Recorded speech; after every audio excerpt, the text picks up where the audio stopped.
मगच्या भाव भयणीनो थोडे फाटी आमकां बघता आमकां सोलवणी खालें घाल्यार हातांक तो उजो लागल्या बरी जाला.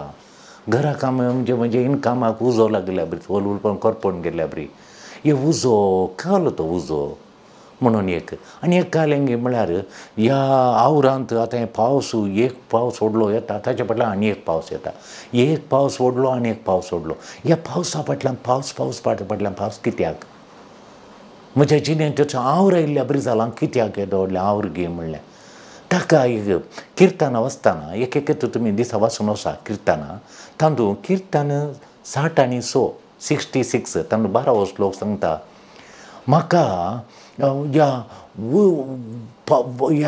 उज्याच्या आगट्यांतल्यान तुवें पाशार केलें देवा ह्या आनी थंय उज्याच्या आगट्यान मात न्ही एक वर्सा तुवें उज्यांत गेलोय उज्याच्या आगट्या मदल्यान हांव पाशार जावन गेलो आनी फावटी म्हाका आवरांत पाशार जावन fire and flood fire and flood म्हणून हांगा जिरोवन गेलें म्हणजे ब्लड म्हणून केदाळे फायर उजो केदाळाय फ्लड आवरो आनी म्हजें जालें म्हणून गल्फांत हांव एक भाऊ थंय काम गेलें म्हणटाना बायल म्हणाली आनी खाल तूं इतलीं वर्सां भुरगीं व्हड जावन येतात तूं थंयच काम करता काम गेल्यार परतून सोदिनाका हे तुजे कडेन आसलें काणून म्हूण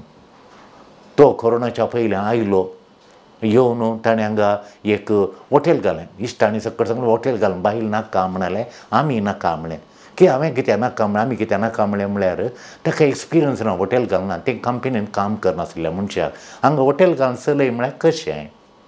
जायना तें दुसऱ्यांक घालें म्हळ्यार ताका जाय जाल्ली एक्सपिरियन्स ना ताका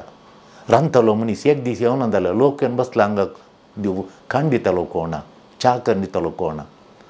एक धैर घालें एकलो मेळ्ळो ताका धैर आयलें आनी ताणें एका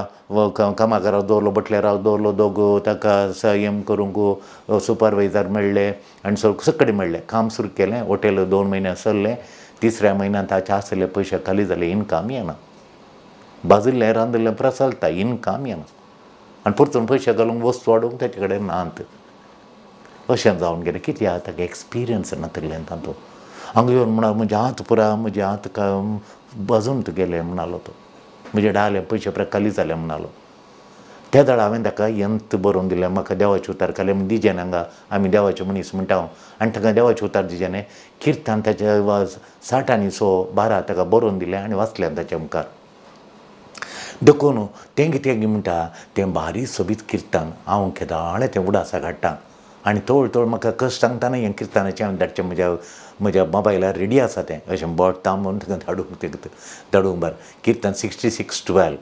तें भारी सोबीत किर्तान तें इनवायट करता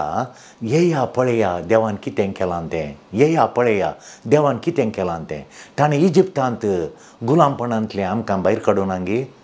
थंय व्हडलें काम ताणें करून हांगी येया पळया देवान कितें केलां तें येया पळया देवान कितें केलां तें म्हजें कांतारा नवें येया पळया देवान कितें केलां तें म्हज्या कुटुंबान कितें केलां तें म्हज्या जिणेन कितें केलां तें म्हज्या सेसंबर देवान कितें केलां तें येया पळया देवान कितें केलां तें देखून मोगाच्या न्हू किर्तान हें सांगता गी तुका आस्त जायने तुका बोदीक जायने तुका दादोशी जायने तुका आशेल्लें जायने तर तुवें उज्यांतल्यान पाशार जावंक आसा आनी आवरांतल्यानय पाशार जायचे कित्याक म्हळ्यार तुका दादोशी जावची गजाल तीच हांव उज्यान पडलो न्हय म्हणालो तो हॉटेल घालून उज्यांत आगट्यान पडलो न्हय कायलीन दगसड जाली म्हणटाना कायलीत हांव रान्नीक पडलो न्हय उज्यांत पडलो न्हय कायलीत हांव रान्नीक पडलो न्हय कायलीत हांव भायर पडलो जाल्यार गाय उणें जातालो कायलीत हांव उज्यांतच पडलो रान्नींत पडलो न्हय म्हणालो हांव आवरांत बुडलो न्हय म्हण आनी एक बिजनस काम मागीर तो कोरोना जाता म्हणसर कांय वेपार करूंक जावना कांय जावना कोरोना जाल्ल्या उपरांत ताणें ताका त्या इश्टांचें पार्टनरशीप आनी पुरा सोडलें हाचे कडेन कांय नात बायलेन आपलो नग खाण दिलो आनी एक 10 जाणांक इसार आयलीत बायल तुमकां दनपाराचें जेवण जाय गी म्हणून म्हातारी मातात प्रायवंतां घरां आसात आज साण्ण अन्नाच्यान जोखिमाचें फेस्त प्रायवंताचो दीस हांगा थोडे मस्तू घरांनी आतां खोडयाळांत भुरगीं पुरा बेंगलोरांत गल्फांत आनी अमेरिकांत युरोपांत आहात हांगा प्रायवंतां मात आसात आनी तशें आसतना तांकां जेवण आनी करूंक कश्ट देखून ही दनपारांचें सकाळींचें एक ब्रेकफास्ट दनपारांचें एक जेवण मस्तें कडी तांकां जाय जाल्यार तांणी फोन केलो जाल्यार ती धाडटात रांदतात आनी व्हरून दितात एक 10 जाणांनी दी म्हूण सांगलें त्या 10 जाणांनी फोन करून तांच्या फ्रेंड्सां सांगतना 100 जाणांक तांणी आतां बुती दितात 100 जाणांनी आनी 100 जावन 200 जाणां जालीं आतां घरांत इनकम आसा तांचे जिवान गोबायलां बिजी आहात रांदच्यांत ती रांदच्यांत बारी हुशार आनी आवय शिकलो आतां रांदूंक वो उज्यान खायली तावन उज्यान पडलो मागीर उदकान बुडलो रिणांत बुडलो म्हणालो आनी उज्यान पडलो म्हणालो कश्टांचे उज्यान पडलो म्हणालो आनी आवरान तूं रिणांत बुडलो म्हणालो देखून देवाच्या सांगता तुवें उज्यांतल्यान पाशार जावंक आसा तुवें आवरांतल्यान पाशार जावंक आसा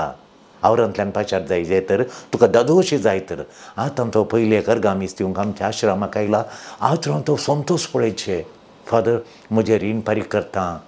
हांवें वगडायल्लें परतून जेवण काडटा म्हणलें म्हाका आसा देवान ददोशी दिलां आमकां टिफीन कॅरी व्हरून घराचें दनपारांचें जेवण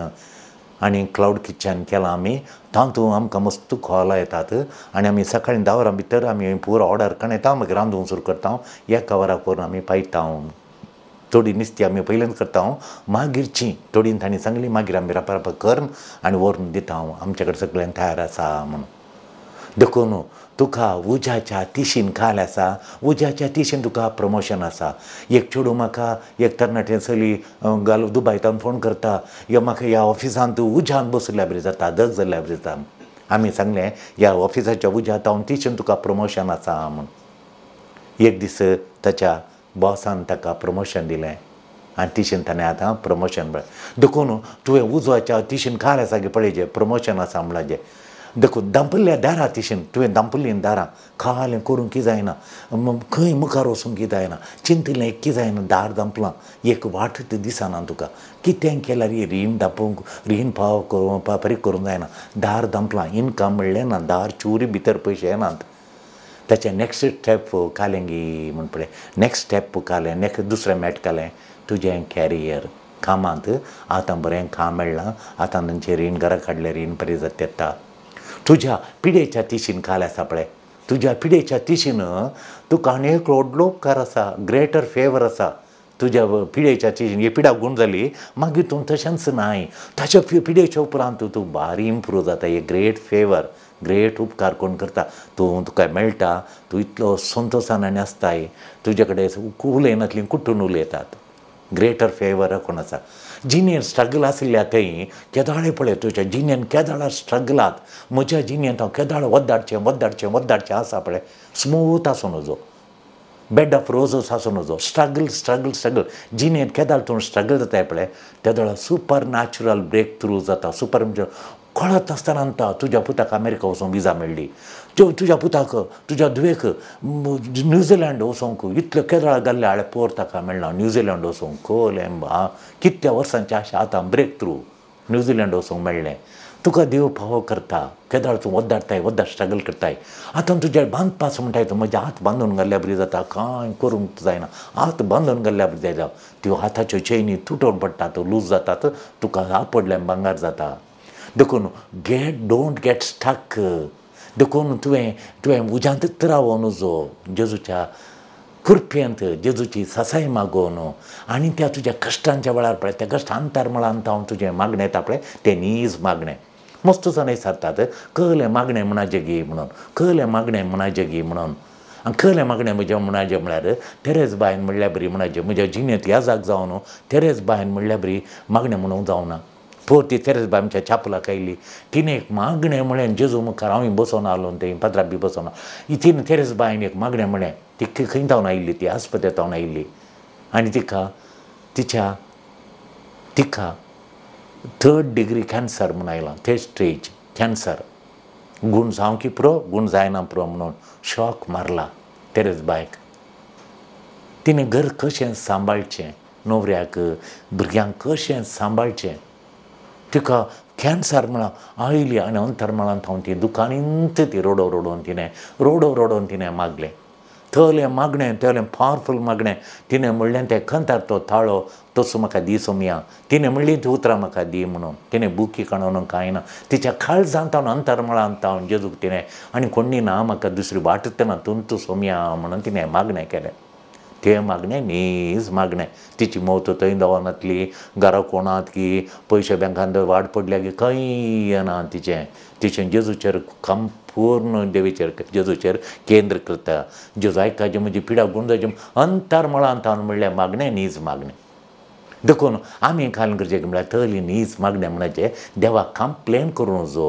आनी उज्यांत रावता जेजू म्हणून जो हांव रांदता रिणांत बुडता जेजू म्हणून जो हांव रीण फारीक करूं म्हाका एक अवकाश दी जेजू म्हणून मागचें.